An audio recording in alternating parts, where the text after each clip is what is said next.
with the extra point. This is Erik McKinney, joined by Greg Katz. And Greg, right off the top of fall camp, the biggest news that certainly I took from it, USC is going to be without two linebackers for the season. Jordan Iosefa and Solomon Tuliaupupu both out due to some off-season or I guess upcoming surgeries. But both of them out. Can USC withstand that? And if so, how do they do it at the linebacker position? Well, I'm not quite as panicky about the linebacker position, and I'll tell you why. First of all, they haven't had Tuliaupupu solo the whole time he's been at SC. So you can't really lose something you've never had. No question that if he's healthy, if he ever will be healthy, he's got the potential to be a great linebacker. He was the Butkus award-winning linebacker coming out of high school out of Santa Ana, California, modern day. We know that. As far as Iosefa, that's the bigger loss to me because this was an experienced linebacker. This was going to be a senior who's physically built and has a good attitude. So that would be the bigger loss. But in terms of what they have coming back and a few interesting additions, I think with like Maga there, I think they're fine. I think maybe AI will be even better under Orlando's defense. Okay, so there's no problem there. I think they've got options, and they're quality options. This is what's good. Even Drake Jackson is being considered maybe an outside linebacker, which will be interesting to watch how they play him. Could they use another linebacker? Yeah, they probably could use another linebacker, but I don't think right now. And plus, it's a limited schedule. So the chances of things really getting out of hand, it's really an 8-game schedule, because if you throw in a bowl game, which we all anticipate there'll be, and there's going to be the 8th game, which will be 4 less games than a regular 12-game season. But I think that, Goforth is definitely a possibility to be playing inside, and he got some action last year. So I don't think it's as dire as maybe it looks like it. I may be wrong, but right now that's not a major concern to me. Yeah, I'm with you in the thought that Iosefa is the worst loss. Although I think somehow that Solomon Tuliaupupu would have been maybe the bigger gain. I think he kind of takes your ceiling up the highest in terms of maybe any linebacker on the roster. With, like you said, how talented he is. We still haven't really been able to see him full go during his USC career.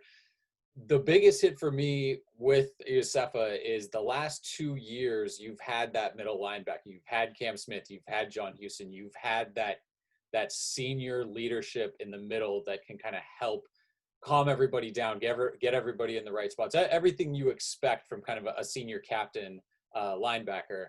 To not have that on the field now. Now you're asking Paul Ie, to make a big step up if he is going to be that leader there in the middle. You're asking, like you mentioned, a guy like Raylan Goforth, a guy like Kanai Maga, some of these guys that haven't had that extra pressure, the extra pressure of being the guy in charge of everything on the field. And that's a big step when again, this is a new defense for everybody.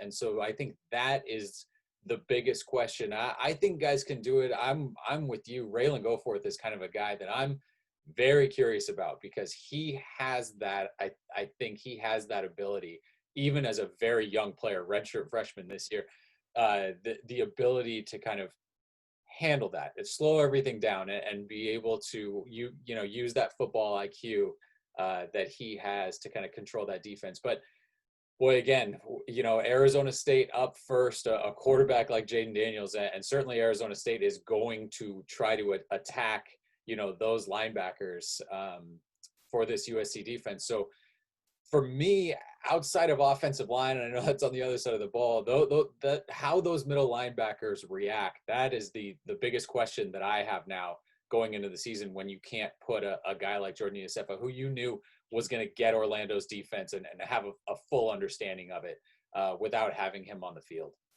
Yeah, I think one thing that I've always believed in when I was coaching, it's not so much the experience sometimes, it's the mentality of the player, his cerebral ability to think, to recognize. Some of the greatest linebackers at USC played very young and were very good because they had a football acumen. Example, Chris Claiborne, okay? maybe the greatest linebacker, Richard Wood. Okay, these guys stepped in as sophomores. Ricky Gray, he would step in and he would play. Even some of the players well, let's just take for example Lofa Tatupu. I mean, he was a transfer and he was young. But look, if you're good and you're smart and good, it makes there's no redeeming value if you're just physical. Part of the problem with AI, to be honest with you, is he's not always in the right spot. If he gets a hold of you, he's going to knock your head off. But you know what?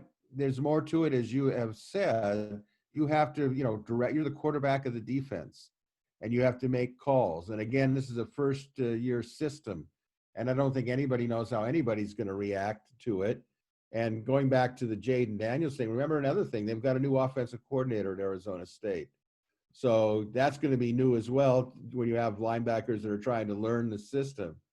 I always felt that John Houston was a wonderful athlete out of position.